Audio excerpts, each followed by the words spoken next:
В немецком языке прямо есть выражение «Schmerzgrenze». Это болезненная точка, касается к деньгам всегда. Да? Какая ваша болезненная точка? До какого вы можете пойти? То есть, когда ее нету, я очень долго искал Бодо Шефера, возможно, кто-то из вас его слышал.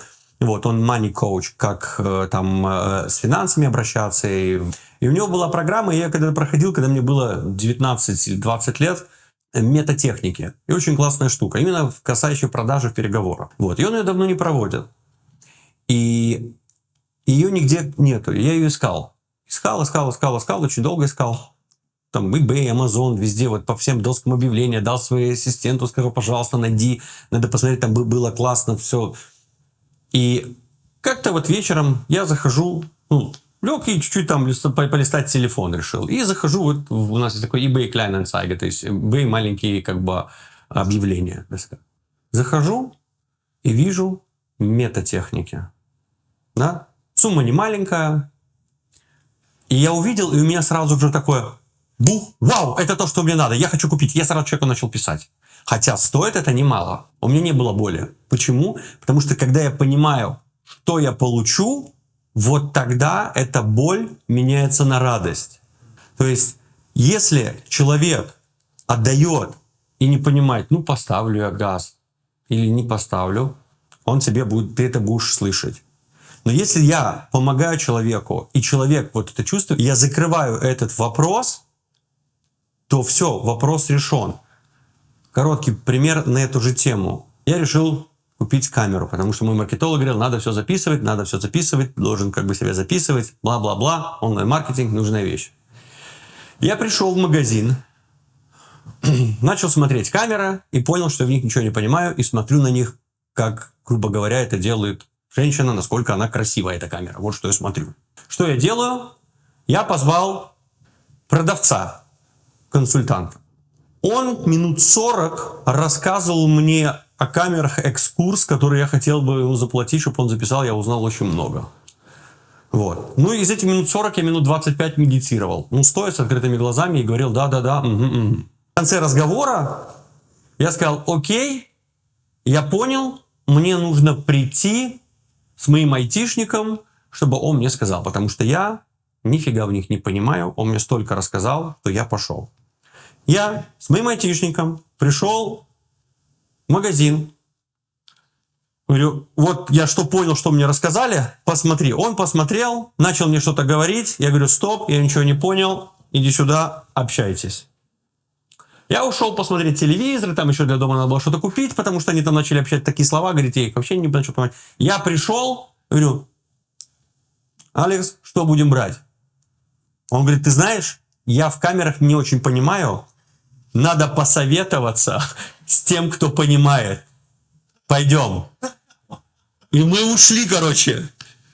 И мы, значит, ушли, и я такой, и мне маркетолог говорит, ты камеру купи, то чтобы камеру. Я говорю, да-да-да, я еще выбрать не могу. Говорит, да любую купи, просто любую купи. 2 года прошло. 2 года не покупал.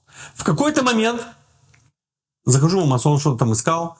У меня звонок, я беру, разговариваю с человеком, говорю, тут камера, тут вот такая-такая. Он говорит, такая камера, обалденная, очень классная, бери. И я нажал, покупаю.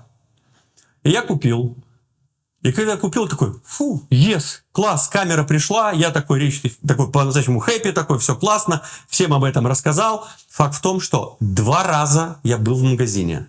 Я туда шел, чтобы купить. Я очень ценю свое время. И понимаю, каждый момент, когда я не продаю или не веду тренинг, я не зарабатываю денег. И так я думаю о каждом человеке. И в этот момент я пришел туда, меня отгрузили, рассказали, и я ушел. Ни с чем. Я пришел за этой камерой. О ней у меня постоянно был разговор с маркетологом. Каждый раз, когда у меня возникало чувство «я хочу», я оказывался в магазине ментально, понимал, что я не понимаю, и думал, надо притащить, кто понимает. И с этим у меня постоянно было. С этим я жил. Если бы он мне продал бы и сказал бы, вот твоя камера, тебе для чего надо? Вот для этого, вот твоя камера, бери, я бы взял эту камеру. Знаете, почему он не сделал? Он побоялся за меня ответственность принять. Вот что он побоялся. Он подумал, а если мне не понравится? Но если по сути, Я 2 года не снимал из этого контент. У меня было алиби, потому что нету камеры. Это алиби. Потому что когда она у тебя есть, ты все равно ее включаешь, ты все равно ставишь, и не ты это делаешь, что делают те люди, которые это могут. Потому что у тебя она, в принципе, есть. 2 года. Да, может быть, он посоветовал бы хуже качество или еще что-нибудь. Может быть. Может, она была бы больше, чем моя, которая у меня сейчас есть. Но по факту, все это, если бы она была хуже, больше, тяжелее, неудобней, я бы пользу с этого получил больше, чем того, что у меня ее не было вообще 2 года. Понимаете? Он был экспертом, но он не был продавцом. А очень часто нам нужны продавцы. Продавцы продают.